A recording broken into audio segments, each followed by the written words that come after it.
Justice ईसा ने recently एक अहमदी के केस के मुतल्लिक वर्डिक्ट दिया अपना। उस अहमदी पर चार्ज क्या लगा था, गैस करें आप? तबलीग। उन्होंने ये वर्डिक्ट दिया कि आर्टिकल 20 के मुताबिक हर पाकिस्तानी शहरी का हक है कि वो तबलीग कर सकता है, वो प्रीच अपना मज़हब कर सकता है। इस वर्डिक्ट पर मौलवियों की तो हट गई। बहरहाल आप इस मौलाना साहब की सुने। जनाब फ़ायज़ ईसा साहब ने एक कादियानी के ख़िलाफ़ दर्ज मुकदमा पर अपना फ़ैसला सुनाते हुए कादियानियों को अपने मज़हब की तबलीग की इजाज़त दी है। जुमे के रोज़ अपने खुतबों में सुप्रीम कोर्ट के इस फैसले के ख़िलाफ़ आवाज़ बुलंद करें।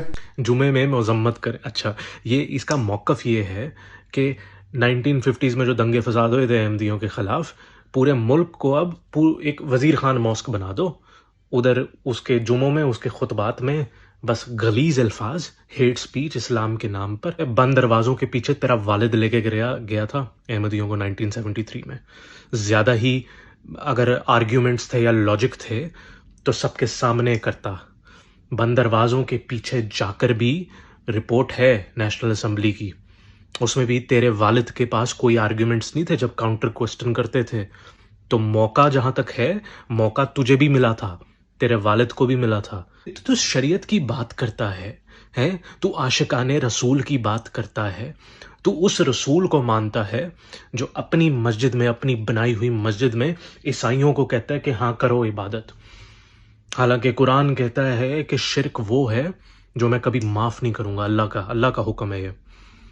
उन्होंने फिर भी मजहबी आज़ादी के लिए अपनी मस्जिद में जगह दी कि भाई इबादत का वक्त हो रहा है, ये भी अल्लाह का घर है, यहाँ कर लो इबादत। आज कोई हिंदू, कोई सिख, कोई नॉन मुस्लिम, कोई गोरा आकर तस्वीरें भी बाहर से खिंचवा ले रोज़ा रसूल की, तुम लोग आग बगोला हो जाते हो कि ये क्या बेहुरमती हो रही है। तुम लोग आशिक रसूल हो, शक्लें हैं तुम्हारी, तुम तो नबी सल्लल्लाहु अलैहि वसल्लम के मुताबिक सूअर और बंदर हो। आशिक रसूल, ख़त्म नबूवत के मुहाफ़िज़ हो। भाई नहीं चाहिए हिफाजत। नबियों को और किसी भी नबी को तुम जैसे लौंडों से हिफाजत नहीं चाहिए। और तू है कौन? तू एक हारा हुआ इंसान है पाकिस्तान में। तेरी पाकिस्तान में कोई इज्जत नहीं है। तेरे जर्नलिस्ट मजाक उड़ाते हैं, सियासी लीडर्स तेरा मजाक उड़ाते हैं, तेरा इस्तेमाल करते हैं। तेरी जमात एक गलीज़ तरीन जमात है। तेरे खादिम दहशत गर्द हैं, मुनाफिक हैं। तेरे ओहदेदार तकब्बुर से भरे हुए मुनाफिक तरीन लोग हैं, करप्ट चोर हैं, गुंडे हैं।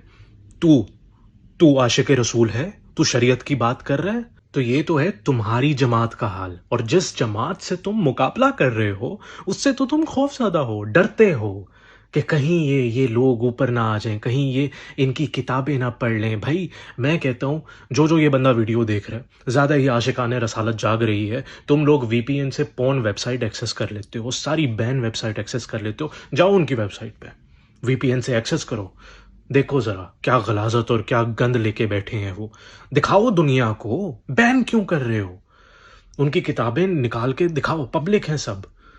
डरते हो, खौफज़दा हो। तुम्हारी जमात कहाँ गलाजत का अड्डा है, दहशत गर्दों का अड्डा है।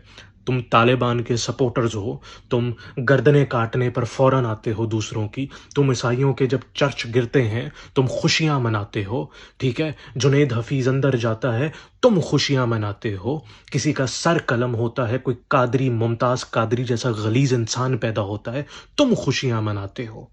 तो किस जमात? वो जमात, उसकी भी मैं ब्रीफ हिस्ट्री बता देता हूं। तुम लोगों ने क्या पैदा किया?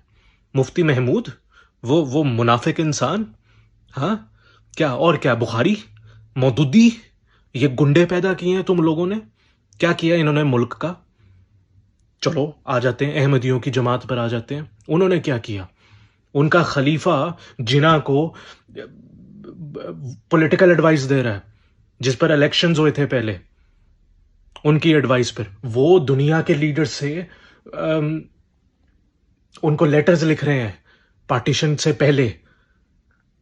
अब्दुल सलाम जैसा अजीम तरीन इंसान दिया उसने, उस जमात ने। जफरुल्लाह खान जैसा लीडर दिया है, first chief of air force Ahmadi تھا، ملک اختر حسین جنرل جو کشمیر فتح کرنے لگ گیا تھا، جو اتنی قریب تھی جیت، لیکن تم لوگوں کی سیاست کی وجہ سے اس کو ہٹا دیا تھا۔ اور بھی میں بہت زیادہ گنتی کروا سکتا ہوں۔ تو تم لوگوں نے کیا پیدا کیا ہے؟ کیا خدمت کر دی تم لوگوں نے سوسائٹی کی؟ کچھ بھی نہیں، نتھنگ۔ گنڈے ہو تم لوگ، تم عاشق رسول نہیں ہو، تمہاری تو شکلیں بھی نہیں ہیں اور شکلوں سے واسطہ بھی نہیں ہے۔ تم لوگ دشمنان رسول ہو، تم لوگ ڈائریکٹ نسل جو تمہاری چلی آ رہی ہے وہ ابو جہل سے چلی آ رہی ہے۔